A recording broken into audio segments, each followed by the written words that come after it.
Для советского народа это была Великая Отечественная война.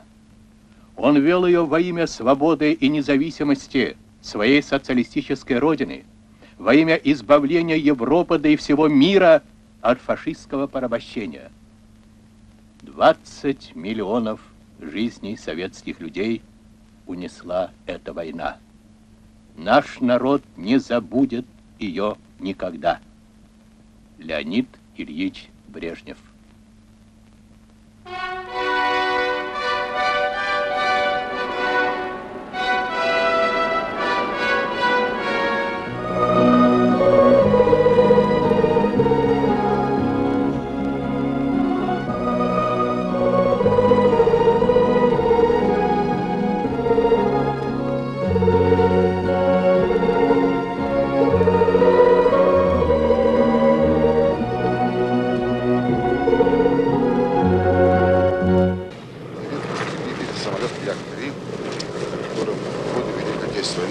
Мне пришлось вести боевые действия.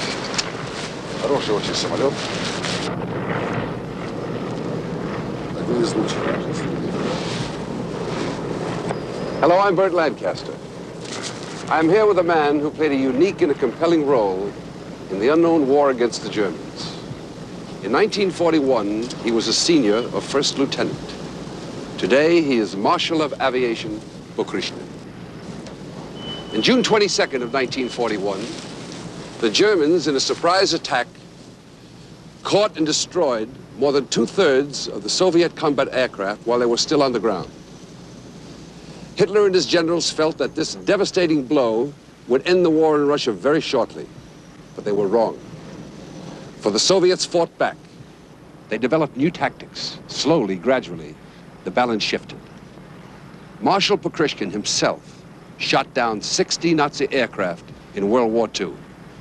Now, the highest Russian military award is the Golden Star of the Hero of the Soviet Union. It was awarded to the Marshal 3 times. And tell me, Marshal, you flew an incredible amount of missions, and yet you managed to survive. Will you tell us something about your experiences? Вообще, моя мать после войны говорила мне, что я потому выжил, что родился в рубашке. My mother told me I survived because I was born lucky. But of course, it's not the point. I had to fight from the first to the last day of the war. Before the war, I was already a good airman and good at shooting. And during the war, I studied air battle tactics. All that helped me to fight better, to shoot down the Nazi aircraft and come out of it alive. Лучше воевать, сбивать немецкие фашистские самолеты и в то же время самому выжить. Thank you, Marshal Pokrishkin. And now our story, War in the Air.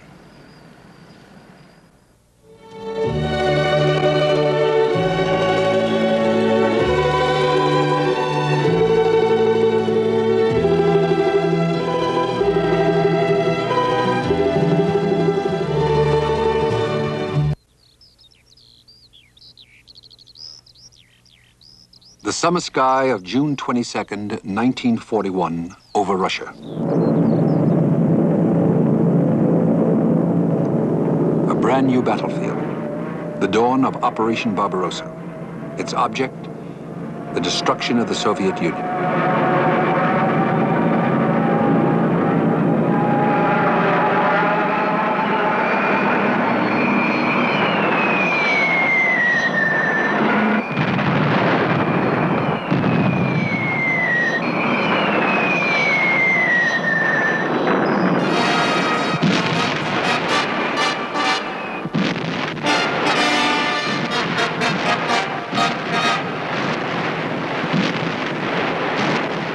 The bombers of 3 Nazi air fleets, a total of 2,750 aircraft, delivered the airstrike.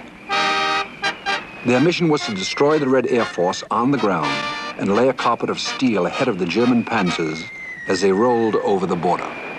These same bombers had already laid waste to the cities of Europe: Madrid, Guernica, Barcelona, Rotterdam, London, Liverpool, Coventry.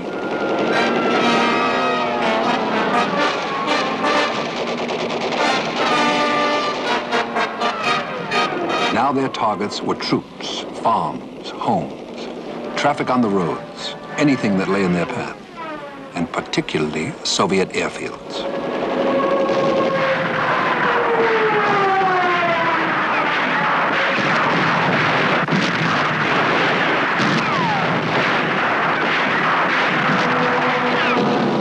Before noon on this first day of the air war, the Nazis destroyed 800 Russian planes on the ground, 400 more in the air.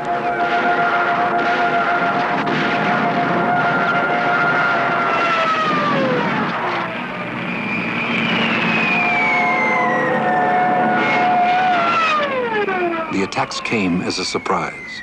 Along the entire front of 1,800 miles, the columns of smoke began to rise.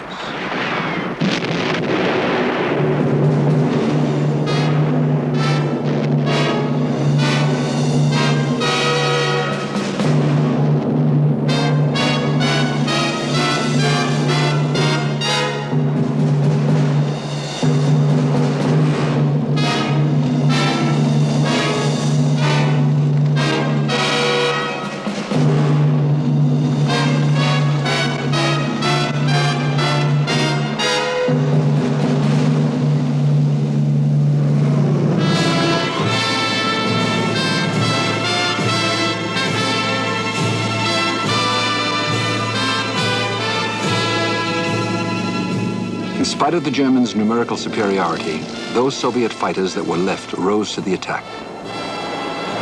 They were slower and less maneuverable than their enemies. But on that first day of the war, several Soviet pilots found a way of overcoming the difference.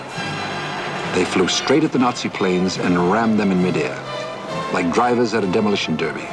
Incredibly, sometimes they survived, parachuting down. Even when badly wounded, the Soviet pilots would try to bring their aircraft home. Pilots were available. Planes were badly needed.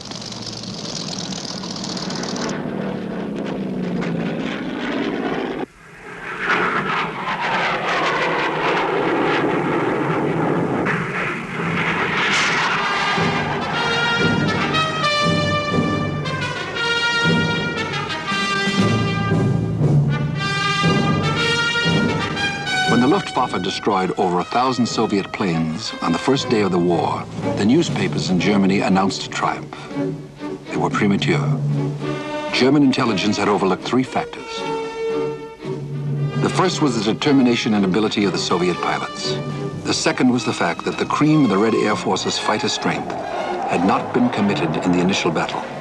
The third was that the Soviet production capability had been underestimated. All this amounted to a major miscalculation.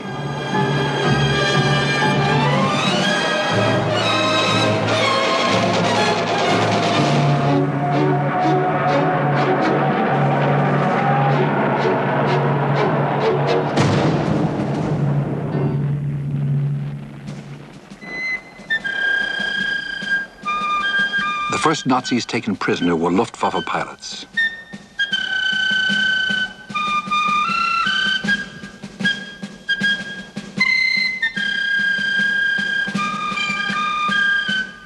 The Russians claimed 200 Nazi planes shot down that first day.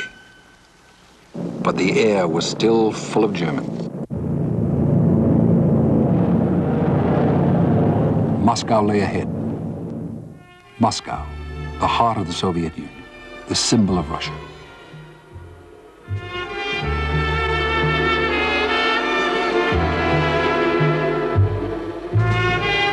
Remembering the fate of other cities, Moscow made ready.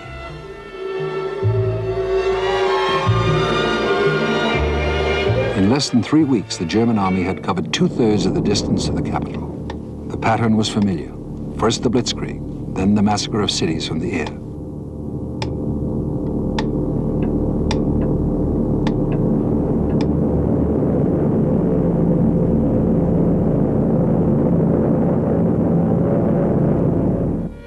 But the air war in Russia was not like that in the West. Moscow was savagely attacked, but because it was so vigorously defended, no real damage was inflicted. The air war in Russia was fiercest over the battlefields, but there were times when the people of Moscow felt themselves in the front line.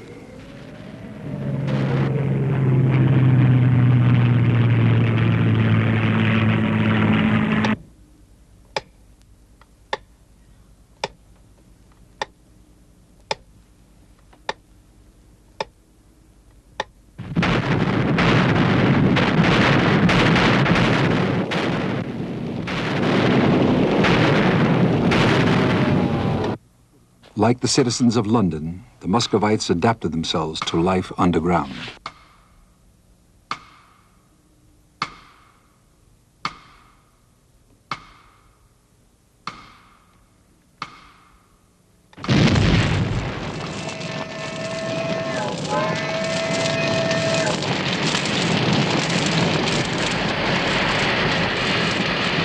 On the 46th night of the war, Nazi bombers came again to Moscow. The night fighters met them. Below, the women passed around pictures of their husbands and sons, remembering and hoping. That night, one of the sons rammed a German bomber in the sky above Moscow. He was the first Soviet night fighter pilot to do it. His name, Second Lieutenant Viktor Talalikin.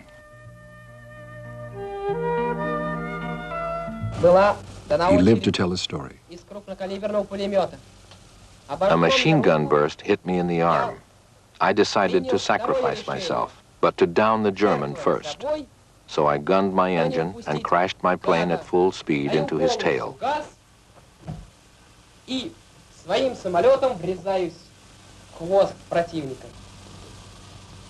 Прихожу я в убежище, и, значит, села в фойе и слушаю. I was in the air raid shelter listening to the radio. I heard, Comrade Talalikin rammed an enemy plane. I was frightened. I said it was my son Vic. I was afraid he'd been killed. Просто вся разволновалась. И говорю, ведь это мой сын. Витя, неужели он убит? Я так испугалась и заплакала. Начали меня тут, конечно, успокаивать.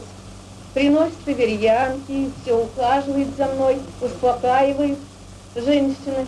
Everybody tried to comfort me. And then after a while, Victor came home. He said, you see, I came back alive. И пришел и говорит, вот, и я сам явился на лицо, сынок мой, милый.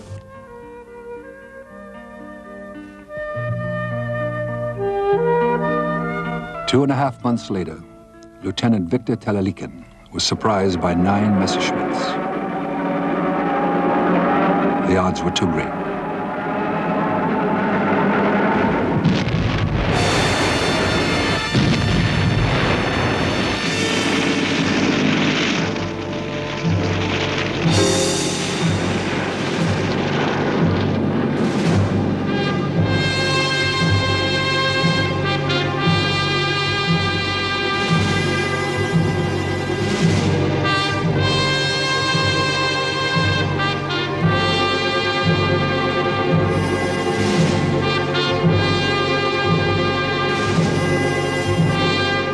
Those who died were mourned like brothers. Друзья, не стало среди нас товарища. Friends, we've lost a comrade, a friend in battle. He brought his plane back. He came home to us to die. Весь израненный, он привел ее на свой аэродром. С нами он жил, ребята, и к нам умирать прилетел.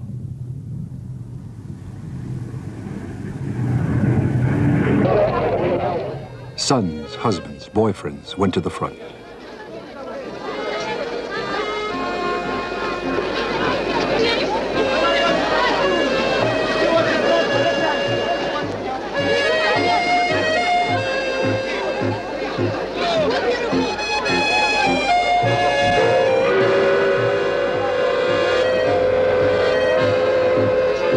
Slowly, the Red Air Force built up its strength.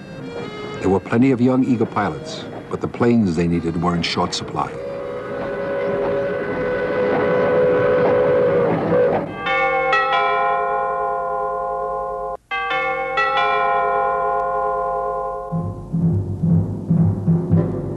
The night of August 8, 1941, an advanced air base on Saaremaa Island in the Baltic Sea.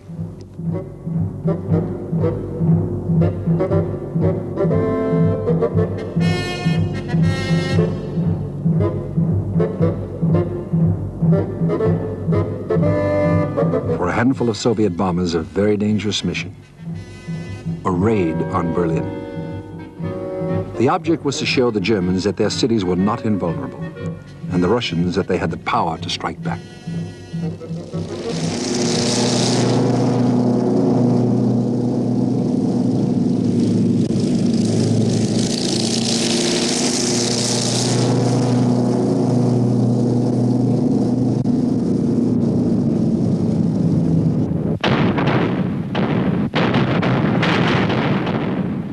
The flak was heavy, even at the front line.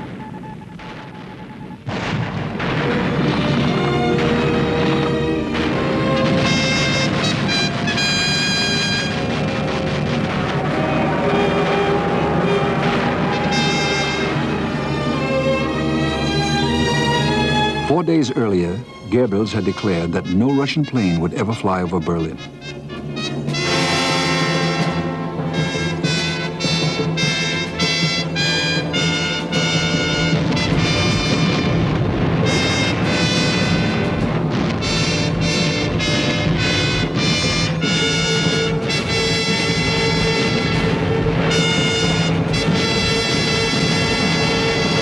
Goebbels attributed the raid to 150 British bombers, but the rubble was Russian work.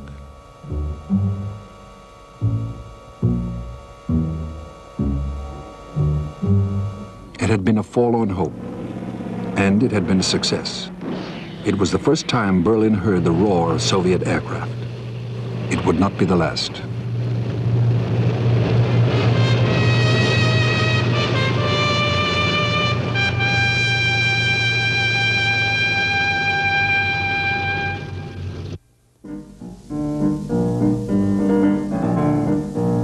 There is a saying that when the guns speak, the muses are silent.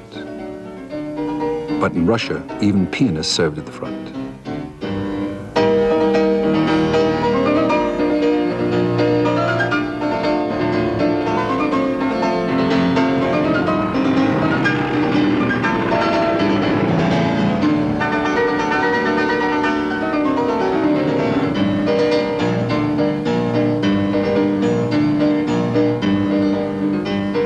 The Red Air Force required an oath of its pilots.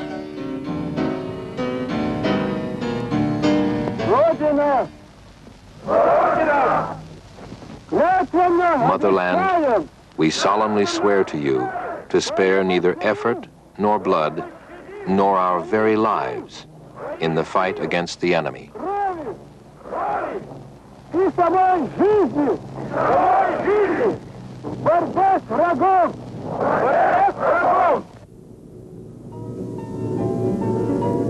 By October 5th, 1941, the official figures of Soviet losses total 5,136 planes. The total for the end of that first year was estimated by foreign observers at 8,000. That left about 2,000 planes operational, many of them inferior in performance.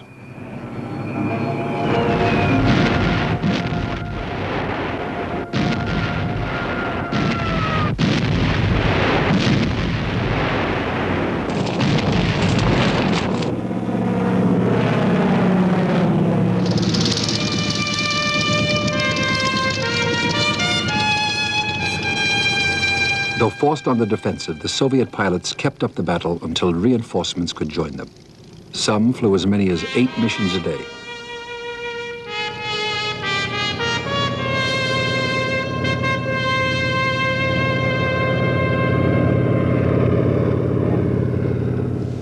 Far to the rear, the Red Air Force was training new pilots and ground crews. 40,000 in the first 18 months of the war. And behind them, the factories were turning out the planes they would fly, new models in greater and greater numbers. In 6 months, Soviet production of 3 superior fighters quintupled. Far from being annihilated, the Red Air Force was steadily growing into a giant.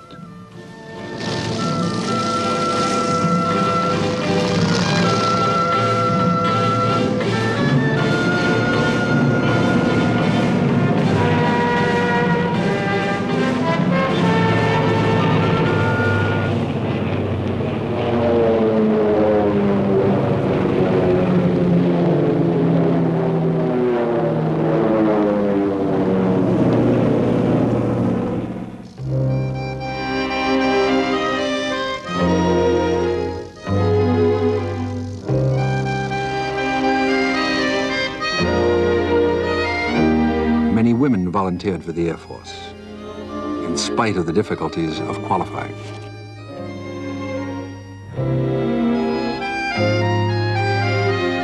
Soon there were several women's units in the Red Air Force. This wing became famous as the Taman Guards, an honor they earned in the battles of Stalingrad and Kursk.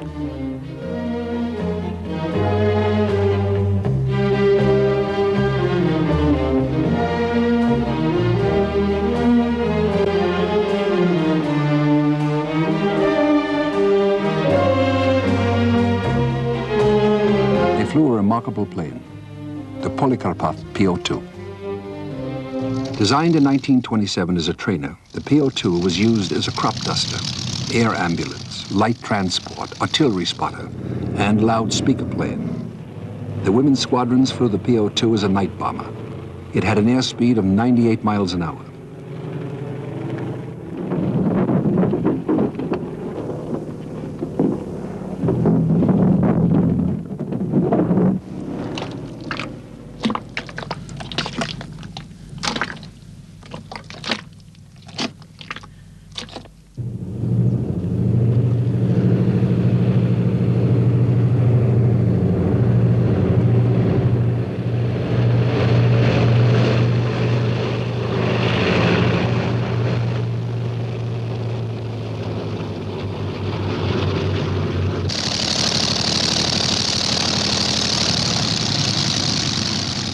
Pilots were 19 or 20. Most of them college students who had joined the Air Force straight from the classroom.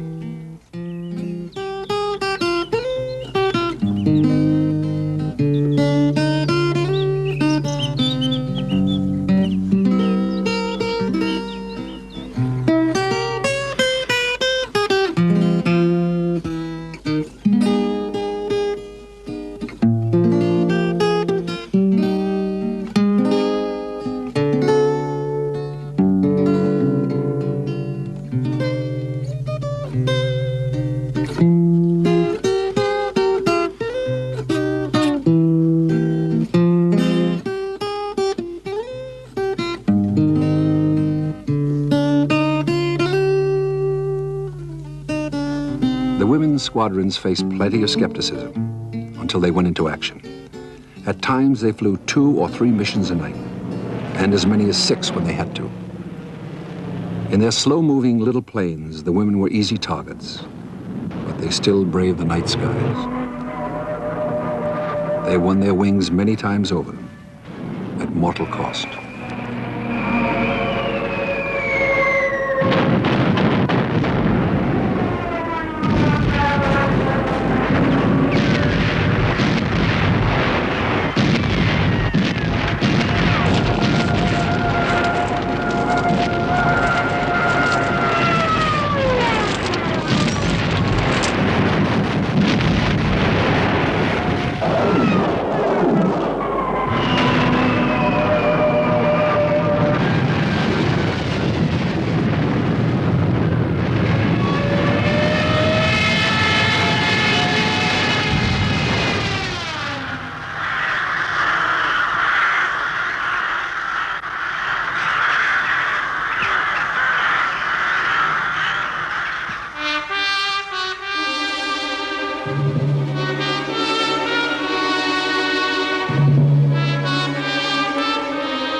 Many years later, a star in the galaxy was named after one of the women. So their memory lives on in the skies they mastered.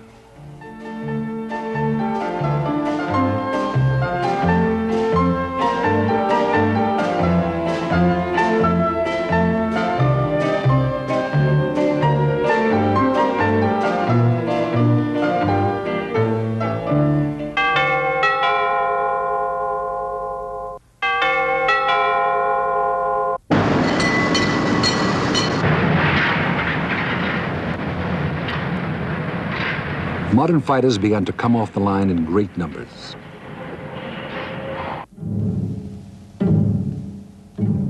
The Soviet designers were among the best in the world. Yakovlov, Lavochkin, and Ilyushin. The Red Air Force got new fighters, ground-attacked aircraft, bombers that were superior in performance to the Messerschmitts, the Focke-Wulfs, and the Dorniers the Nazis flew. Among them was the Ilyushin Sturmovik, the flying tank.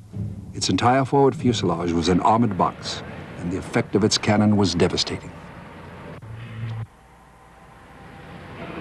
The workers often slept beside the machines they were building. In the first 18 months of the war, they turned out 13,000 more planes than the Germans.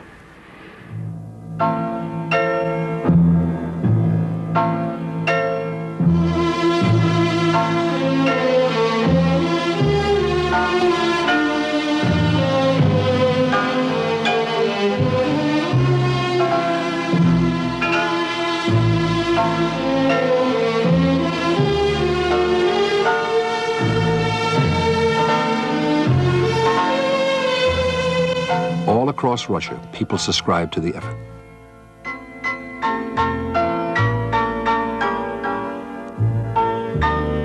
The fuselages of the planes carried the names of their donors. Some individuals, many organizations, boys in trade schools, workers in collective farms and munition plants. Even the Mali Theater Group, Russia's leading company.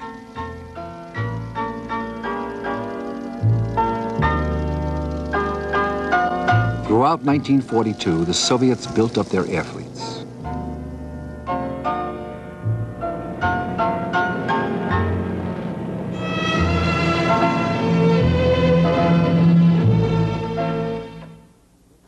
The Red Air Force Command, led by Marshal Alexander Novikov, concentrated on support for the Soviet ground forces, not on saturation bombing of German cities.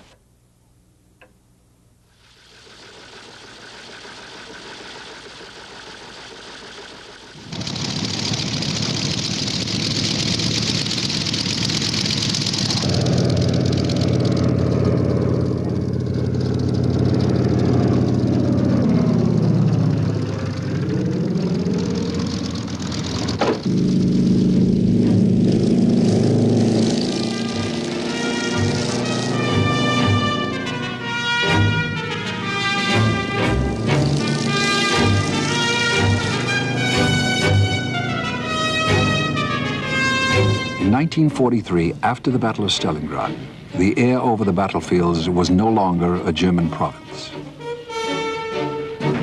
For the first time, the Red Air Force contested the Luftwaffe on almost equal terms. In the Kuban in the spring of 1943, and at Kursk in the summer, the Sturmovik's cannons and rockets opened up the German panzers as if they were tin cans.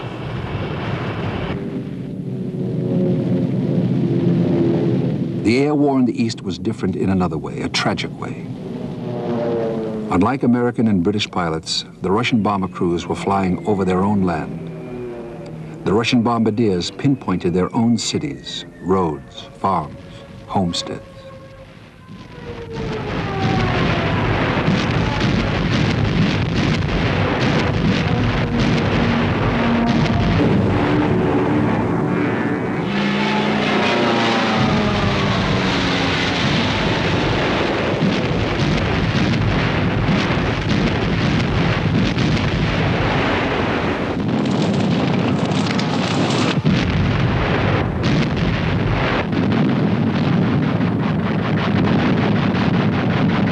In that summer of 1943, while the battle surged across the plains of Russia, unprecedented in its ferocity, the Germans received what they had been accustomed to handing out.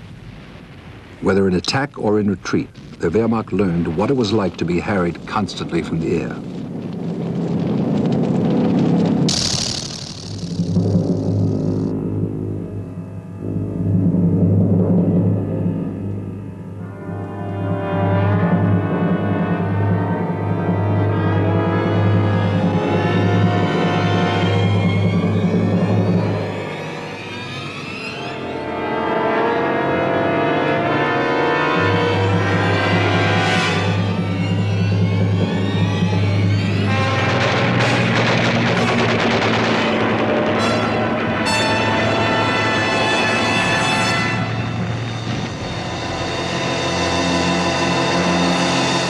Luftwaffe encountered one of its own tactics, the fighter swarm.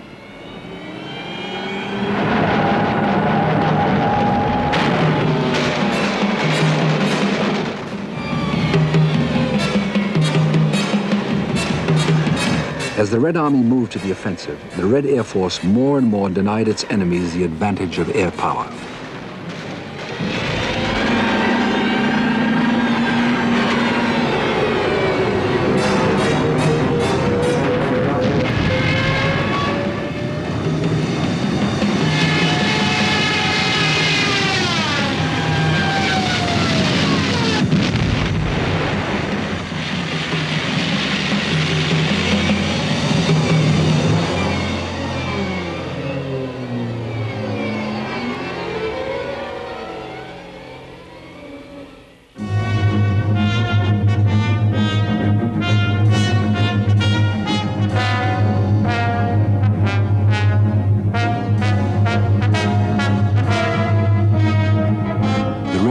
Began to produce its own heroes.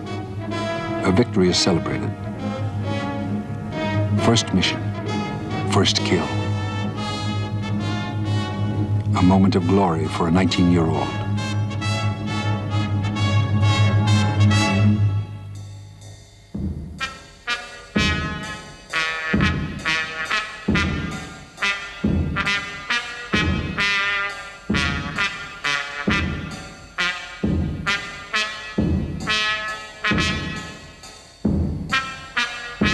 At first, captured Nazi pilots had been something of a curiosity for the Russians.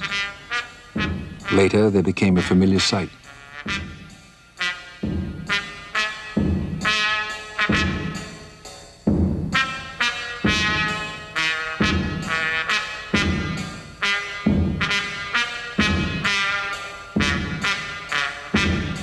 By the end of 1944, the Russians had accounted for over 20,000 German pilots.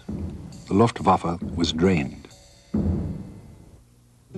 Life for Russian pilots was much the same as it was on any airfield. Periods of intense, lethal activity. Periods of calm. A life of extremes that very often only the young could endure.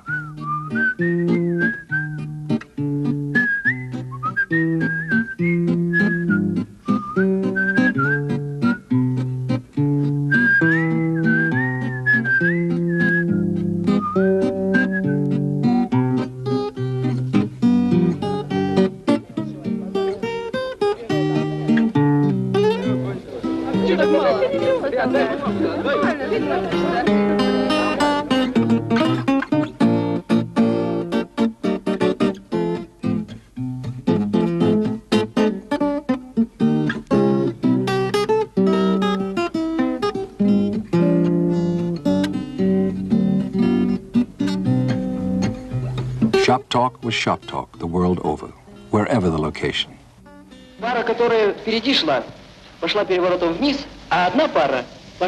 There were two of them. One of them rolled into a dive, the other turned away. I was faster, so I got one in my sights and blasted him. When I looked again, he was in flames. But then I looked behind me, and there was a Focke-Wulf on my tail. Nearly 200,000 pilots were given awards for valor. 2,420 of them became heroes of the Soviet Union, the equivalent of the Medal of Honor.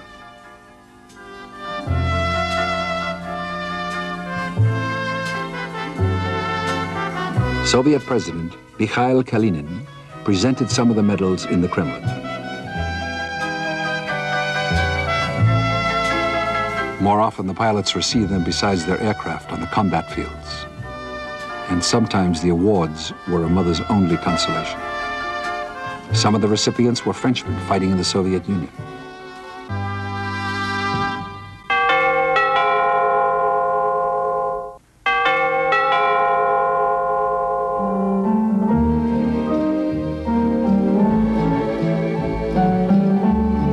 Early in the war, a French squadron was formed on Russian soil to fight alongside the Red Air Force. After the fall of France, they had been men without a country. The Russians gave them planes and a cause. They called themselves the Normandy Squadron.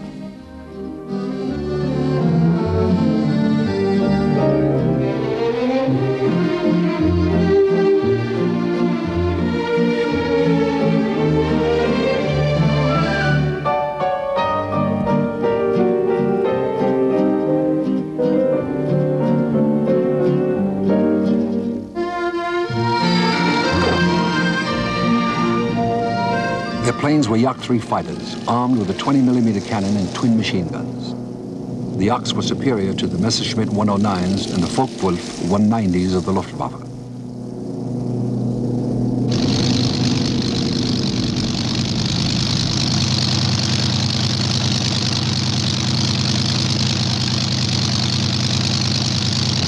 The planes of the Normandy Squadron were maintained by Soviet ground crews. The relationship between the French pilots and their Russian mechanics became very close.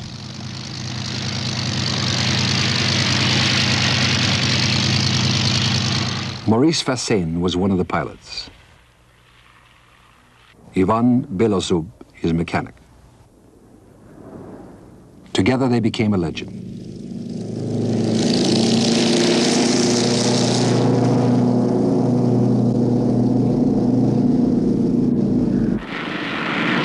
Belozub and Fassain flew together only once.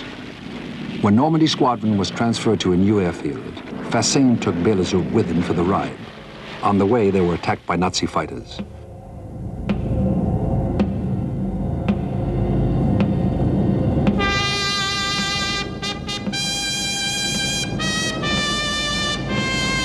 Belozub had no parachute. Base headquarters ordered Fassain to bail out. He refused. He tried to land the plane to save his Russian friend. Neither survived.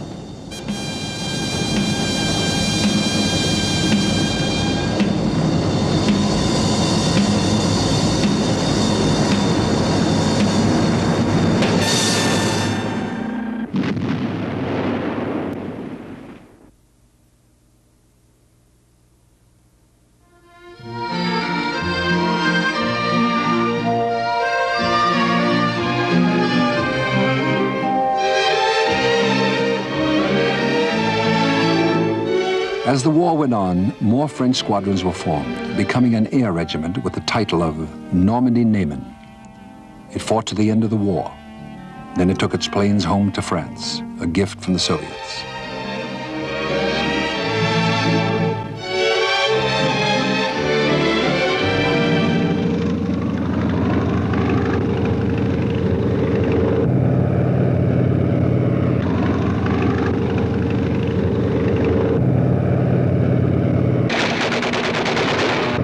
One of the most formidable of all Soviet fighter pilots was young Alexander Pokrishkin. Pokrishkin became one of the Red Air Force's most famous aces. Among the planes Pokrishkin flew was an American Airacobra P-39.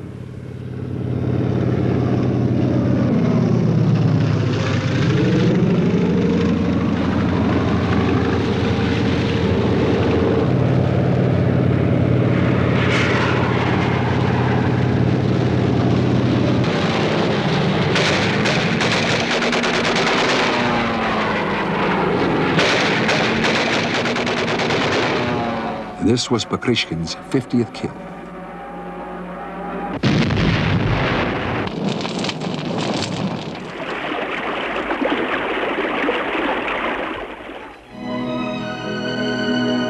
Pokrishkin chalked up a total of 60 victories, an ace by any standards.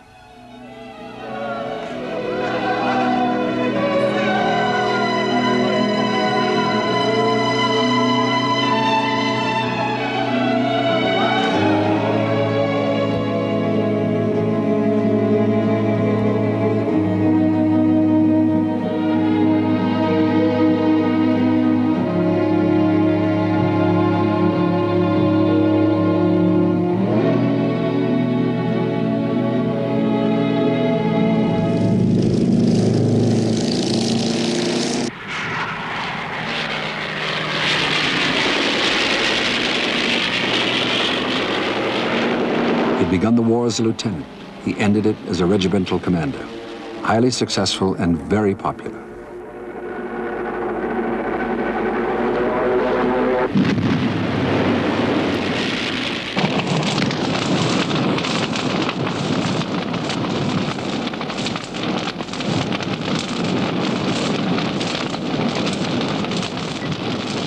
Early in 1945, Pokrishkin was made a hero of the Soviet Union for the third time. Pokrishkin came from Novosibirsk, in the center of the Soviet Union. Before the war, he had been a worker at the combine factory, so his return as a hero was a cause for celebration.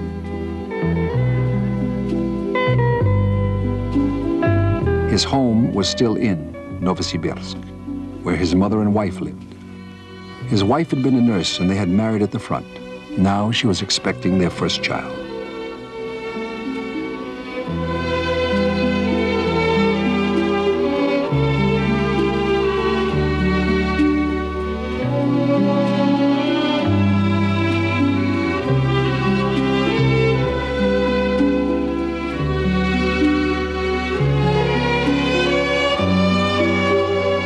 It was a short furlough. Like all furloughs, far too short. And like all furloughs, perhaps the last.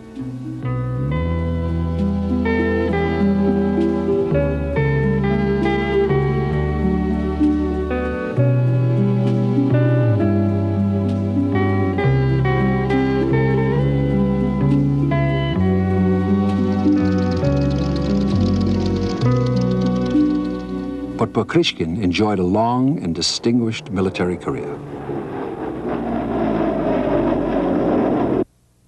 I understand, Marshal, that you were also decorated by the Americans. Would you tell me about that? В 1943 году на Кубани я воевал на американском In самолете. 1943, in the Kuban, I flew an American fighter, the Airacobra. Самолет It was a very good aircraft. хороший. What I liked best was its armament, a 37mm cannon, 2 large caliber machine guns, and 2 regular machine guns. But I connected all of them to one fire button. When you caught a German, you'd approach it this way, and then just press once, and it was all over. It was a good plane, and for my victories in that American plane, the Airacobra, I was awarded an American decoration in 1943 in the Kuban.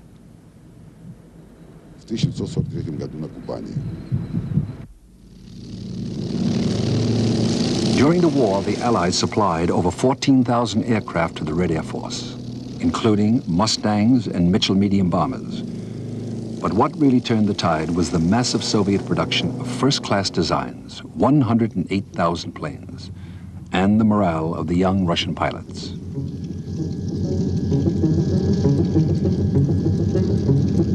The Red Air Force produced some great commanders. Chief Marshals Vershinin, Novikov, Marshals Rudenko, Krasovsky, Sudets.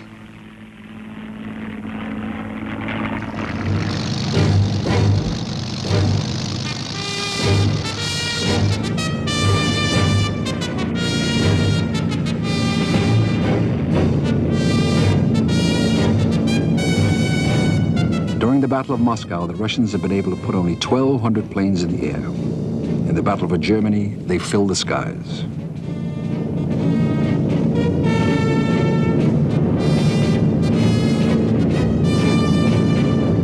At the war's end, the Soviets claimed a total of 77,000 Nazi planes destroyed.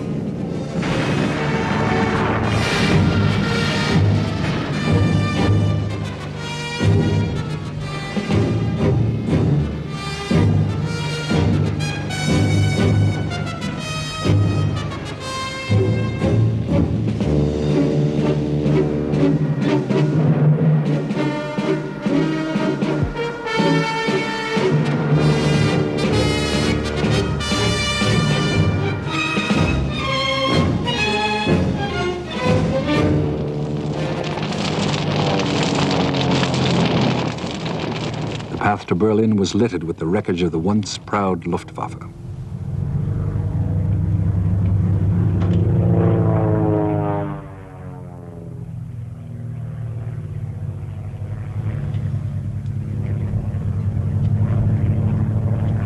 Its airfields became Russian playgrounds.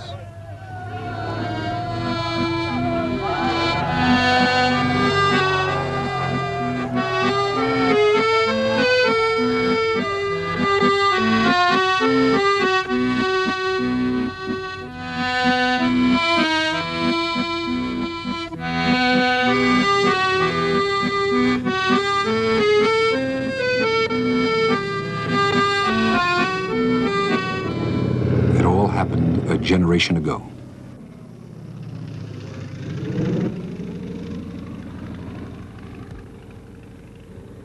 День Победы, как он был от нас далек, как в костре потухшем таял уголек. But for these veterans of the Red Air Force, it was only yesterday. Этот день мы приближали, как могли. Этот день Победы порохом пропах.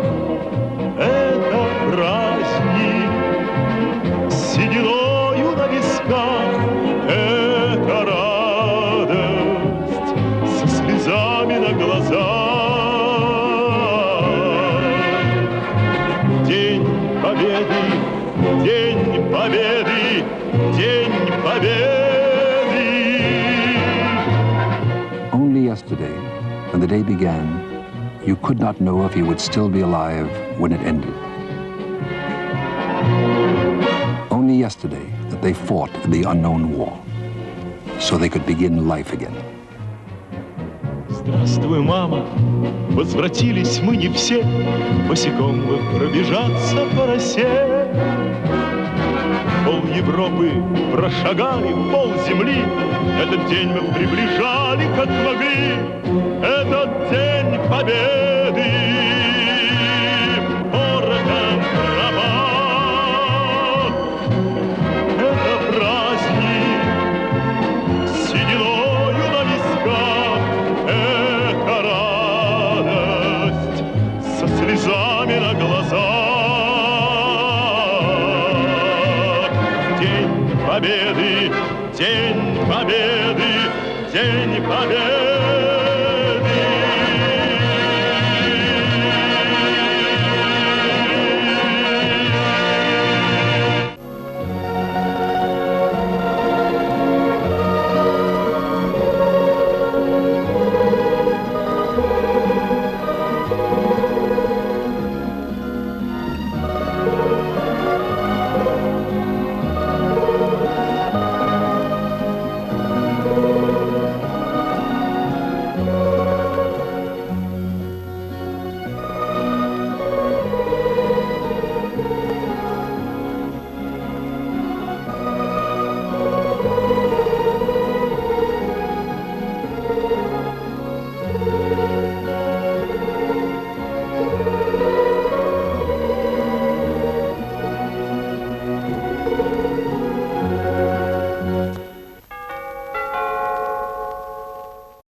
Our next story, the partisans. Hundreds of thousands of Russian civilians left their burning farms and devastated cities to fight the Nazis as guerrilla groups. They ambushed Nazi units, destroyed communications, carried out all kinds of sabotage. They were the anonymous fighters of the unknown war.